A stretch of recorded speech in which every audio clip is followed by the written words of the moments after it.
Full metal alchemist की story शुरू होती है फ्रीजिंग अल्केमिस्ट की अपीयरेंस से, जो किसी तरह से सेंट्रल में इन्फिल्ट्रेट कर लेता है। प्रेसिडेंट ब्रैडली अब रॉय मस्टैंग को बोलता है कि वो किसी भी तरह फ्रीजिंग अल्केमिस्ट को पकड़े और वो एडवर्ड एलरिक की भी हेल्प ले, जो है हमारा इस स्टोरी का one of the main protagonist.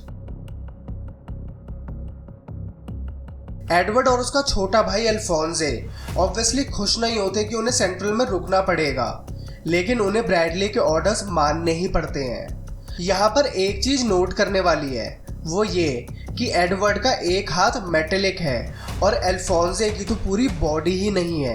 एक तरह से एल की सोल एक आर्मर में ट्रैप्ड है। अब ये जानना इंटरेस्टिंग होगा कि एलरिक ब्रदर्स की बॉडी के साथ आखिर हुआ क्या है। अभी तक ये तो क्लियर नहीं होता कि फ्रीजिंग अल्केमिस्ट क्या चाहता है, लेकिन इतना तो पक्का होता है कि वो कुछ अच्छा नहीं सोच रहा है।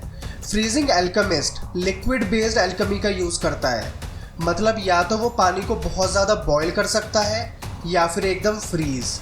In fact freezing alchemist human body में जो 70% वाटर होता है उसे भी मैनिपुलेट कर सकता है।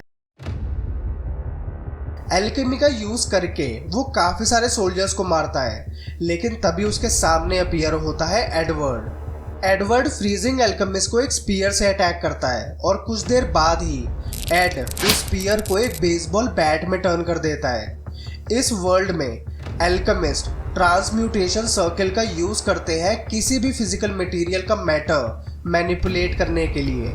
ऐसा करके वो किसी भी चीज का शेप और साइज चेंज कर सकते हैं, लेकिन जिस चीज से फ्रीजिंग अल्केमिस्ट सरप्राइज होता है वो ये कि एड ने एक स्पीयर का मैटर चेंज करके उसे बैट में बदल दिया, लेकिन बिना ट्रांसम्यूटेशन सर्कल का यूज किए।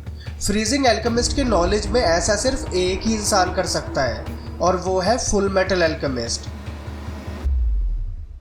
एड और एल साथ में काम करके फ्रीजिंग अल्केमिस्ट को पकड़ तो लेते हैं, लेकिन वो स्टीम का यूज करके वहां से भाग जाता है। रॉय उसके बाद एड और एल को बताता है कि फ्रीजिंग अल्केमिस्ट का असली नाम है आइजैक और वो इससे पहले एक स्टेट अल्केमिस्ट था, लेकिन इशबाल वॉर के बाद आइजैक में कुछ बदल गया और वो एंटी एस्टेब्लिशमेंट मूवमेंट का पार्ट बन गया। ये इन्फॉर्मेशन लेने के बाद एलरिक ब्रदर्स एक रात लेफ्टिनेंट मेस की फैमिली के साथ स्पेंड करते हैं। इसके बाद हम दोबारा मिलते हैं फ्रीजिंग अल्केमिस्ट से, जो इंटरेस्टिंगली सेंट्रल प्रिजन में सक्सेसफुली घुस जाता है और क्रिम्सन अल्केमिस्ट, जो कि वहाँ एक प्रिजनर होता है, उससे ब्रैडली को डिफीट करने के लिए हेल्प मांगता है। अपेरेंटली फ्रीजिंग अल्केमिस्ट के अकॉर्डिंग ब्रैडली और उसकी मिलिट्री करप्ट होती है और इशबाल वॉर में कुछ तो ऐसा हुआ होता है जिसके बाद क्रिम्सन और फ्रीजिंग अल्केमिस्ट ब्रैडली के अगेंस्ट हो जाते हैं। अब इशबाल वॉर क्या थी और वहाँ आखिर क्या हुआ था, ये तो हमें आगे ही पता लगेगा। एक तरफ एलरिक ब्रदर्स और मिलिट्री फ्रीजिंग अल्केमिस्ट को ढूंढ रही होती है और दूसरी तरफ आइजैक पूरी सिटी में जगह जगह ट्रांसम्यूटेशन सर्कल्स बना रहा होता है। लेकिन जैसे ही आइजैक लास्ट सर्कल कंप्लीट करता है, उसके सामने आता है स्ट्रॉन्ग आर्म अल्केमिस्ट यानी एलेक्स। उसी जगह पर एलरिक ब्रदर्स भी आ जाते हैं और फ्रीजिंग अल्केमिस्ट वहां से भागने लगता है। फाइनली अब आइजैक अपना प्लान एग्जीक्यूट करता है और अपने बनाए हुए सर्कल से वो एक अल्केमी रिएक्शन क्रिएट करता है, जिससे सेंट्रल की एयर फ्रीज होना स्टार्ट हो जाती है। एलरिक ब्रदर्स समझ जाते हैं कि आइजैक ये सब एक फिलोसोफर स्टोन की हेल्प से कर रहा है। आइजैक अब एक wall of ice central headquarters की तरफ लॉन्च करता है। अगर वो वॉल वहां तक पहुंच गई तो पूरा सेंट्रल फ्रीज हो जाएगा। एलरिक ब्रदर्स आइजैक को रोकने की कोशिश करते हैं और फाइट के बीच में आइजैक को रियलाइज होता है कि एल ने अपनी बॉडी और एड ने अपने हाथ एल्केमी का सबसे बड़ा रूल तोड़कर खोए हैं। एल्केमी में सबसे बड़ा सिन होता है ह्यूमन ट्रांसम्यूटेशन और एलरिक ब्रदर्स ने वही करने की कोशिश करी थी, जिसकी वजह से उन्होंने अपनी बॉडी कॉम्प्रोमाइज करी। एड किसी तरीके से अपने भाई की सोल तो वापस ले आता है, लेकिन उस प्रोसेस में अपना हाथ खो देता है और एल की सोल आर्मर में ट्रैप्ड हो जाती है।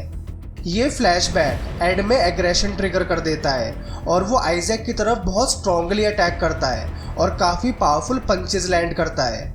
आइजैक अपने ही ब्लड का यूज करता है और उसे सॉलिड फॉर्म देकर एड को इंजर्ड कर देता है। फाइनली आइजैक को रोकने उसके सामने ब्रैडली आता है, जो without breaking any sweat Isaac को हरा देता है। एलेक्स और बाकी अल्केमिस्ट मिलकर आइस वॉल्स को भी डिस्ट्रॉय कर देते हैं। ये श्योरली एक हैप्पी एंडिंग लगती है और ऐसा लगता है कि एक बहुत बड़ा विलन मारा गया, लेकिन ये स्टोरी काफ़ी डीप है और अभी तो सब कुछ शुरू ही हुआ है।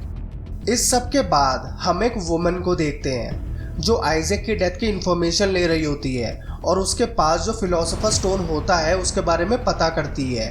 इस वुमन के बात करने के तरीके से और उसकी सराउंडिंग से तो ऐसा ही लगता है जैसे ये सीरीज की विलन होगी, but it's still too soon to jump to any conclusions.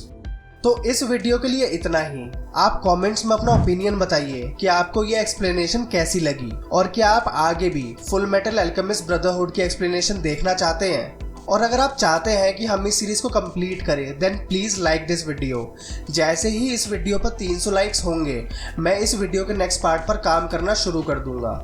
अभी तक अगर चैनल को सब्सक्राइब नहीं किया देन प्लीज़ सब्सक्राइब, उससे मुझे मोटिवेशन मिलेगी अगली वीडियो आप तक जल्दी से जल्दी लाने की। Until then take care, bye bye and obviously keep watching anime.